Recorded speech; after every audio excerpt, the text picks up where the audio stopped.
Hey, how's it going, guys? How is everyone? Well, I'm pretty decent at the moment. I'm actually getting some comments on my blogs, which is great. Thanks for the feedback, everyone. Really enjoying that.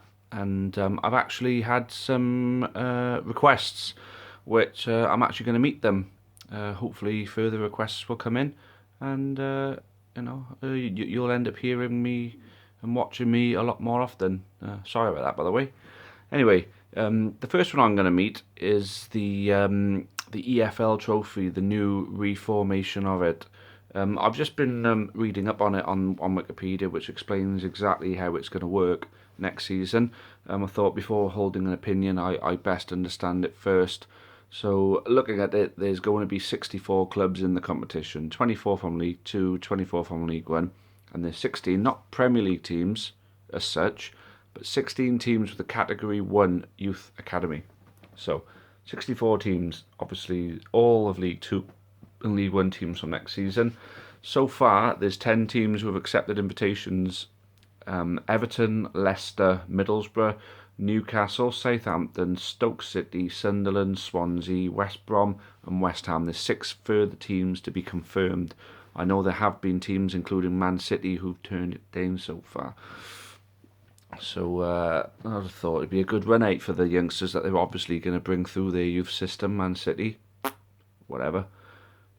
Okay, so um, the eligibility criteria for the matches is going to be for the regular EFL clubs will be a minimum of 5 first team players, whatever they are. Obviously, they don't understand League One and League Two that well. You've got your squad, and they're all first teamers. That's it. So I don't think anyone's going to be worrying about that one. For the invited clubs, 6 of their starting 11 have to be under 21. So that means 5 of their players can be over 21. So it's saying a minimum of 5 first team players for the EFL clubs, a minimum of 5 first team players in the starting 11 as defined under competition's existing rules. Well, make your own mind up on that one. Okay, so we're going to go in. It's going to be a group stage. It could be a group stage, then a round 2, 3, 4, semi-final and final. 16 groups of 4 teams organised on a regionalised basis, which is good because on Tuesday night it's a bit of a twat. Like last season, we had to go all the way up to bloody Hartlepool United on a Tuesday. Not very nice at all. But on a Tuesday night, if the games are relatively local, then yeah, not bad. So at the moment, the whole group stage thing, I remember they used to do it with a 3-team group stage years ago. I'm talking not around about 20 odd years ago. This very competition used to be group stages of 3. I think they were regionalised as well. All groups will include one invited club and at least one club from each of Leagues 1 and 2. Right, so I get that then. So the 16 invited teams will all be split off, and then it's not going to be full of all League 2 teams or all League 1 teams. There's going to be at least one of each. It's going to be a bit of an awkward draw, of course, but that's not up to us to decide. All clubs will play each other once, either home or away. So the group stage will be of a international tournament type where they only play each other once, not like your Champions League where they play each other twice. All clubs will play each other once, either home or away. Invited clubs will play one home game at the club's first team stadium. So already there's a plus. A visit to a big stadium, whether it's going to be full or not, whether it's even going to be half full or not, it doesn't matter. But it's always nice to see the inside of a nice stadium. So clubs will be awarded 3 points for a win and 1 point for a draw. Yeah, standard. In the event of a drawn game after 90 minutes, a penalty shootout will be held, with the winning team earning an additional point. Now that's just complicating things, in my opinion. Although I enjoy a penalty shootout, obviously going through to the next round isn't necessarily the prize for winning your penalty shootout. An additional point might come in handy, you know. So I suppose you could eventually have 2 points for a draw, So it's worth playing for a draw then if that's the case, for some of the League Two teams. We're going to see some tough games in this. The top 2 teams progress to the knockout stage, and then it's just got basically first matches on the 29th to the 4th of September. So during that midweek, I'd imagine the matches might be spread across the 3 days, possibly. Just scrolling through all the groups. Right. Now, it doesn't say how they split in round 2, 3, 4, and or whatever. If it's regionalised groups, I'd imagine it's going to be quite difficult to regionalise the knockout rounds. It may go north and south, although it doesn't say nothing here. Scores are level after 90 minutes, round 2, 3, 4. So there's no extra time.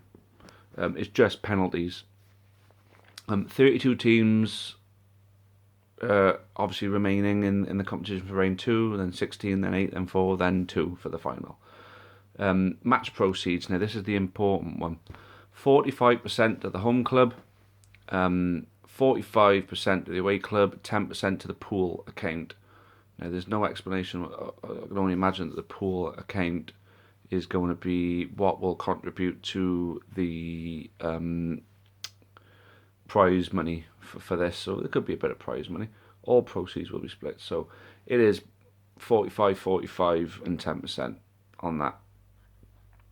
So looking at the clubs now, Everton, Leicester, Middlesbrough, Newcastle, Southampton, Stoke, Sunderland, Swansea, West Brom, West Ham. Now, ideally, if you want the decent revenue split, you're looking at a team like West Ham, because they may get a lot of people. Olympic Stadium as well. Wow. You're going to get to play West Ham at the Olympic Stadium. I know it's only an under-21 team, but they are allowed to include first teamers, So, I can't imagine that it's going to be overly expensive for tickets at these bigger clubs. But then Newcastle. So if it's regionalised, looking at it, Newport County, right? I'm a Newport County fan, so I'm looking at it from a Newport County fan's perspective. And you look, Everton's too far away. Leicester, Middlesbrough, Newcastle certainly is too far away. Southampton probably too far away. Stoke, yeah. Sunderland well too far away. West Brom isn't that far away, but the obvious one here is Swansea City. So if it's regionalised, it means that we will already have Swansea City in our group. So unless Cardiff City, I'm not sure if they got a Category 1 academy or not. I don't know. But looking at it, I don't know which club you support or whatever, but you're looking at you're looking in League 2. One team from League 2 has to be in the same, at least one team in League 2 has to be in the same group as one of these Category 1 academy teams. So if you're looking at Leyton Orient, you're thinking automatically, we're going to get West Ham. Not automatically. We might not automatically have Swansea. It may be West Brom. But looking at it, right, the only downside really that I can see on this is the taking away of the opportunity to go to Wembley for a League 2 and League 1 team, and having a team that may go to Wembley on a regular basis, or a Premier League team who get to go to big stadiums all the time, getting to take their under-21s to Wembley instead. Anyone in any of these two leagues who can say they really take this competition seriously anyway, would be lying.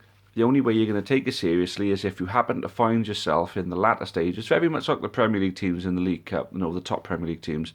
When you find yourself in the latter stages, you think, we've come this far, we may as well get a trip to Wembley out of this, No one at the beginning of the season sets a target to win the Johnstone's Paint Trophy, and obviously these invited under-21 teams aren't going to set their sights on winning. Obviously, some of them may feel they could. The likes of, maybe Newcastle's under-21s might have something about them, Everton even. Basically, no one in this is going to set their sights on winning the thing. But what it's going to give is the smaller clubs an opportunity to go to a bigger stadium. The only thing is, though, you're not going to get the home fans at that stadium. And you may get some away fans, so not be funny, but for a lot of people, when you go away, it's the new stadium. Getting to go to a different stadium that one you've never been to, that tends to drag me to an away game a lot more often. I go to like 15 on average every year. But then I always try to make sure I get the new grains done. So you never know, you might get a decent crowd, at your place, because some of these bigger club fans might think, oh, I'll tell you what, I might fancy going on that trip because I've never been to that stadium before. So I think there's potentially money to be made out of this, introducing this new system. And to be honest with you, it was a dead competition anyway, wasn't it? Really. I mean, it was dying off. It was dying a death. It's only gets important in the latter stages when you think a Wembley trip is on the cards. Otherwise, it's not. There's nothing really to it. You don't look forward to your Johnson's Paint Trophy fixtures coming out. Who do we get in the Johnson's Paint Trophy? Unless you're in the draw with a local rival. That's the only time it's going to be exciting for anyone now. A different format, a group format. So that means that you play one game and you lose, you're out. No, you're guaranteed 3 matches in this competition. Guaranteed at least an additional home match. So for the lower teams, there's a little bit of extra money to be made out of this. So I'd say the positives are more outweighing the negatives at the moment. I think it's a matter of principle for people looking at it that bigger teams are going to be able to take a smaller team's chance at Wembley. All I hope is that these bigger teams that are in there are actually going to play a couple of first teamers in their games. Not so many that it's going to make it impossible for these smaller teams to win, but enough so just to put a bit of glamour in the ties.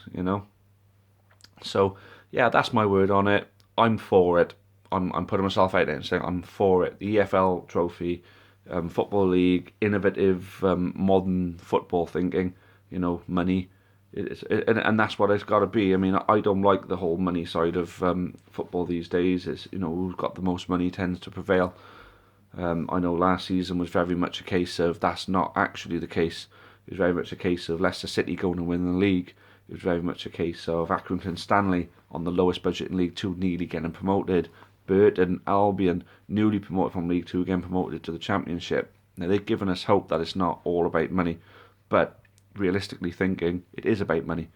So yeah, money to be made, a bit of extra competition, extra games to play, which the only downside on that is the fixture pile-ups. But the fact is, the revenue split is the big one. So no matter if you're home or away, it doesn't matter. You're making extra money out of this, which for me is an important thing. So yeah, that's my take on the EFL trophy. That's the idiot's guide to it as well. For those of you who didn't quite understand it, I've taken you through it all. So yeah, keep the comments coming, guys. Loving them. Up the county.